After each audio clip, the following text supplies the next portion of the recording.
Hey everybody, Bryce Koon here with the Crowded Booth. We're back with another episode after a long delay. But today we're talking about Dansby Swanson and the Atlanta Braves. It's a contract year. Swanson is living up to the billing so far. So, will and should the Atlanta Braves re-sign him? We'll talk about that and more on today's episode of the Crowded Booth. Pile in here and make yourself feel at home. The Crowded Booth is coming on. The Crowded Booth with Bryce Koon.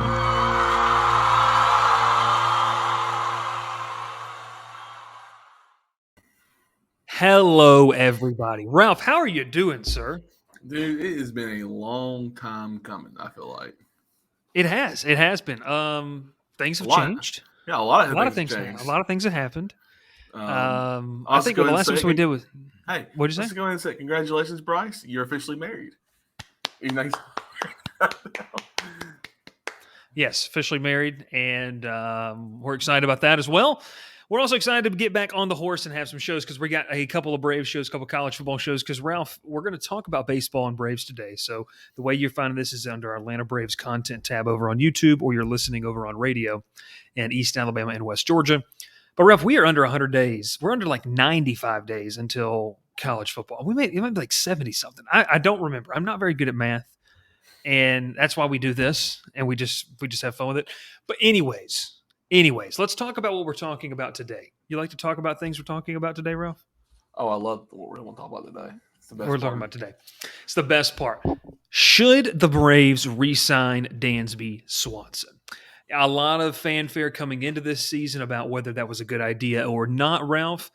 But for you, would you re-sign him if you're Alex Anthopoulos? And there's a lot of factors that go into this, but Dansby Swanson has performed. I think he's leading the team in RBIs, or he's now tied for Austin Riley, something like along those lines. But this is something where Dansby Swanson has really carried this offense the past month or so, I would say, or at least during this current 14-game win streak the Braves are playing right now as we record this here on Friday afternoon. But walk me through, what would you do? How do you feel about the case for re-signing Dansby Swanson? I mean, I think it's a yes. I mean, I wouldn't. Why would you not? He's been the face of this team, really, think about it, since he's been here in 2016. Mm-hmm. I mean, he's the Marietta kid. Everyone loves him. You know, he's got the walk-up songs by 3 Atlanta artists. I mean, he's all about Atlanta Braves. He's the focal point of having a guy from the hometown. You got Michael Harris now, who's from Atlanta. Matt Olson's from Atlanta. It feels like Atlanta's building a team from their state of Georgia. And you want to keep that going, and I think Dansby is living up to what we thought he could always be. He was a good leadoff second slot hitter, and who's going to make some stupid, incredible defensive plays, and he's going to do that day in, day out. Now he's not going to hit 300, 350, or 303 to 310. He's not that kind of hitter, but he's going to be a clutch hitter. He's going to help. He's going to carry the team when he needs to, as he's doing right now. Mm-hmm. So. I think it's easy. It's an easy yes. I wouldn't. I mean, if he doesn't, I mean, it wouldn't. I mean, I guess if he has a better plan in mind, that's fine. But at this point right now, there's no reason not to.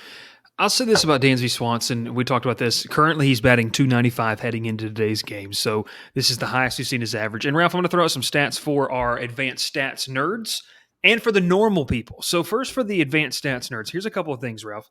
He has the highest max exit velocity throughout his career at 109.6 miles per hour. We might say, what does that mean? Well, his sweet spot rate, okay? You ready for this? Right. His sweet spot percentage. That means how many times he hit the ball average on the sweet spot. It's the highest it's ever been in his career up until this point in the season at 38.8%. Now, it was at 40% in 2020, but that was a 60-game little thing. We're going to have to wait to see how it goes. But that was the highest by 2 or 3%. Another thing for you, listen, he's continued, in my opinion, to just show adjustments. And listen, the early part of the season was rough. You mentioned before we started recording today, he led the league in strikeouts. He has 70 of those on the season. But he's batting .295. He's got a .362 on-base percentage, an OPS of .832. This is a guy, Ralph, that seemingly is coming into his own. The question marks were you knew he was going to play solid defensively. It's always, in my opinion, going to be hard for him to it's going to be hard for him to win the Gold Glove in the National League just because of the quality of shortstops that play. I mean, Brandon Crawford, obviously a very good player, has won it in recent seasons. Francisco Lindor has a good glove. I mean, just in the NL East. Trey Turner playing shortstop for the Dodgers. He's a heck of a player and a person that Atlanta has looked at and fans have looked at. If we don't stay with Dansby, could we go sign Turner? But I think with this situation right here it's really, really interesting to see in a contract year. This is a guy who ended the postseason. He was one of your more clutch players. And we've been saying this for a long time. The guy just knows how to win. Like when it comes down to it, he's seemingly helping you win. He's never, and I don't want to say this because as soon as I say this, someone's going to come and say, well, we lost this game because of him. But I don't feel like there's a lot of games that you lose because of Dansby Swanson. I know it's baseball. It's a team sport. But I think there are some games where if you can say we won this game because of Dansby Swanson. Yeah, I mean, I can think of one right now. Last year when the Braves played the Marlins at home, and you and I were in attendance. We were there, and hit the walk off, single. I mean, he's going to come up clutch when you need him to. Like I said, he's not going to hit 300. I mean, not a lot of people do in baseball. It's very hard to hit 300. Mm-hmm. Baseball is hard. But he's going to do what he does best, and that's come in clutch when you need him. He's going to show up defensively. I feel like every game he's making a top 10 play. In my opinion, obviously ESPN sees differently. They hate showing the Braves on anything, but it shows you what he's capable of, and what we've always thought he was capable of was being that everyday shortstop for the Braves, being a face of the franchise kind of guy. Mm-hmm. I mean, obviously, he's not going to get hit 40, 50 home runs. He's not going to drive in 120 RBIs. He's not going to win MVPs. He's capable of a Gold Glove, an All-Star game, in my opinion, and every once in a while maybe have a Silver Slugger award, maybe. Yeah. But he's not going to hit MVP numbers. He's not that kind of guy. But I mean, he might be one day. I could be wrong. But for what we know and what we've seen Dansby the past 6 years has been, consistently clutch, great defense, and has progressively gotten better every year. We're talking about that more when we come back here on the Crowded Booth. Cook's Place began serving our signature hot dogs in 1985 from a cart on Broadway. We still serve the best hot dogs and scrambled dogs in town at the corner of Moon and Miller Road and at the landings. Our friendly staff won't let you leave hungry. Come in and eat to the beat with our 50s jukebox. Cook's Place, fast service, great people, awesome food. What are you waiting for?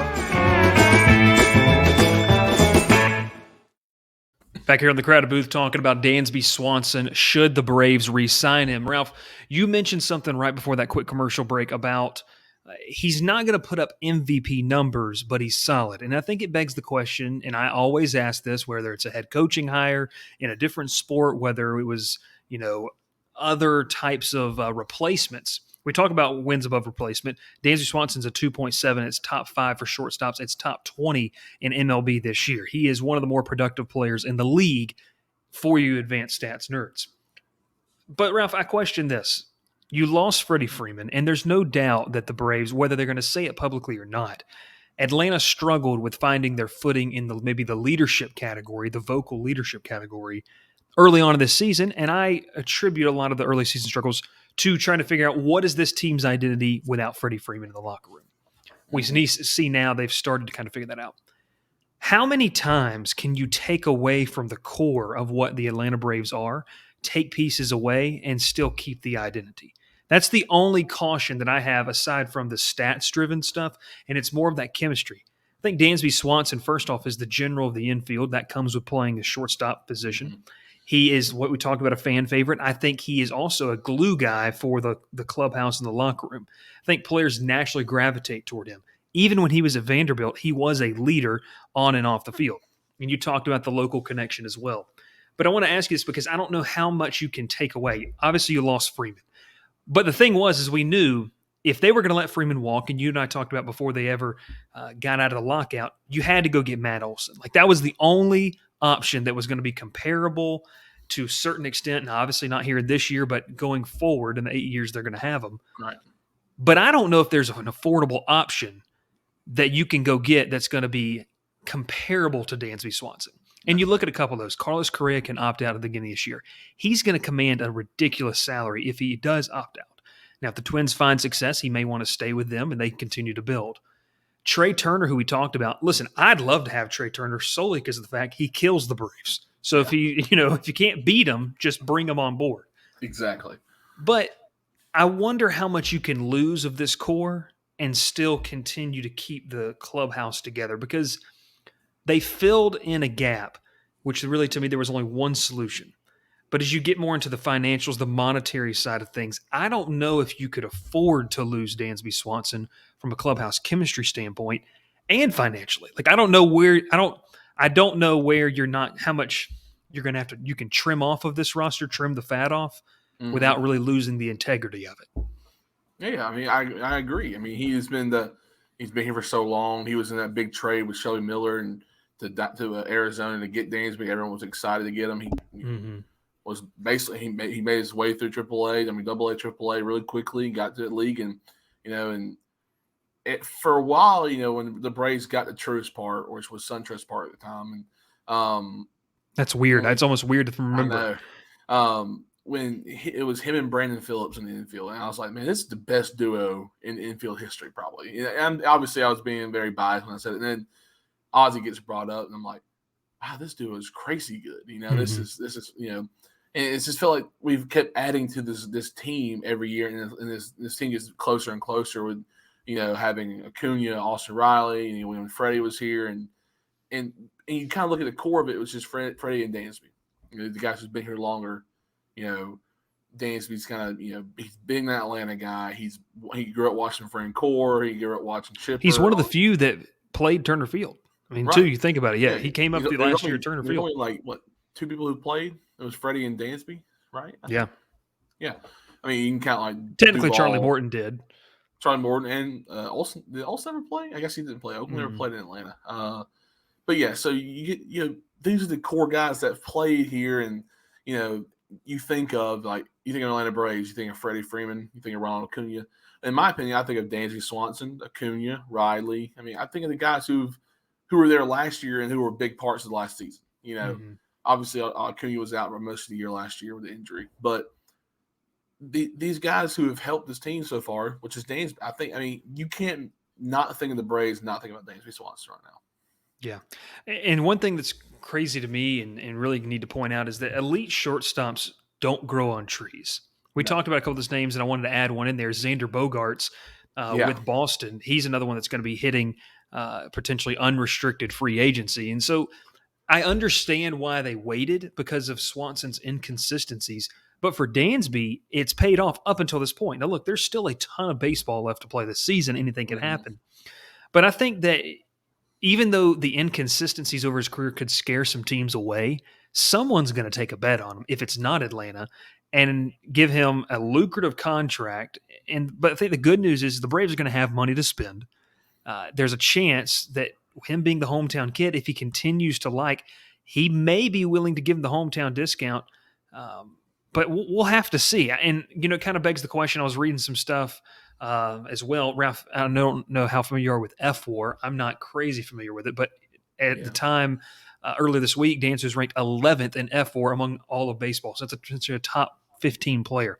He was the second-ranked shortstop in WAR in F4 behind Tommy Edman, who's having a crazy good year. And Edman kind of plays all over the place, a little bit of third, a little bit of second as well.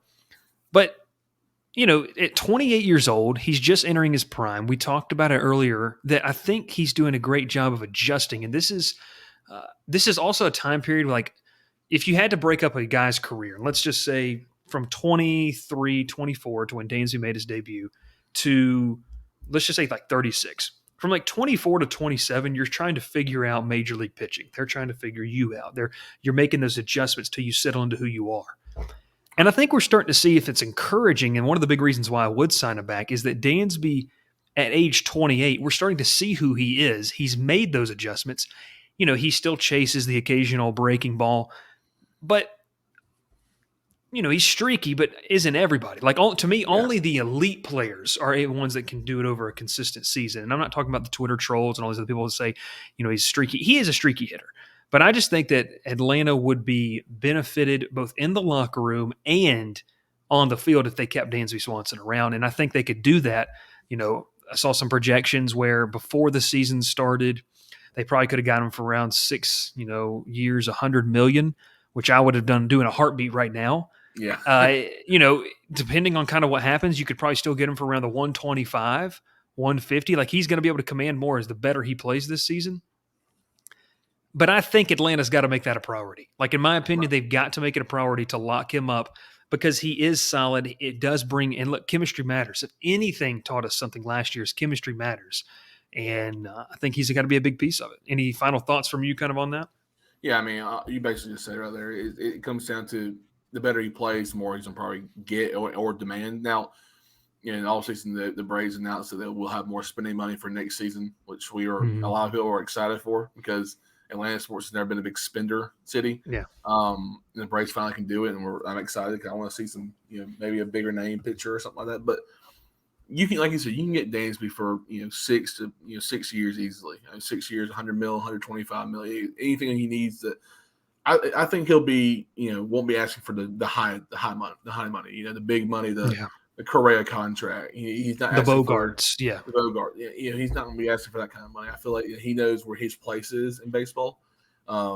He's great defensively. He can be a team leader, but he also knows how to, send out some other guys around him who help the team out. I mean, Koon is very young, and he still has his moments where he acts like he's a young player. I mean, he's going to have those moments, and he's getting better at it. He really is. But there's also guys around him who. And I was going to say, I like what you said because he's maturing. Like you're seeing that with Freeman leaving. The only concern, though, is that he has the same agent as Freddie Freeman. So that would be kind of concerning. But I like what you said. I mean, I think this is a no-brainer. In my opinion, and I think Ralph's opinion, the Braves need to pull the trigger. They need to re-sign Dansby Swanson now or at some point. And we'll see. I mean, does Alex Anthopoulos revisit that around the All-Star break when you get a better gauge of what he's doing? And that's still about a month away. It'll be interesting to see. But Ralph, I think, are we in conclusion? Are we good with re-signing Dansby Swanson? 100%. I mean, I want to keep the guy who's been here and has been carrying the team during this little drought we had. Now, the streak they're in. So I like it. I like it as well. Hey, thanks for watching. Thanks for listening. This has been another episode of The Crowded Booth talking about Dansby Swanson and the Atlanta Braves. Atlanta going for 15 straight today. We're going to try to get this published before today's game ends. It's a 2:20 start, but we will let you know. Make sure to stay tuned to our social media channels. Hit us up at thecrowdedbooth.com and hit the subscribe button as we're trying to reach that 500 subscriber mark.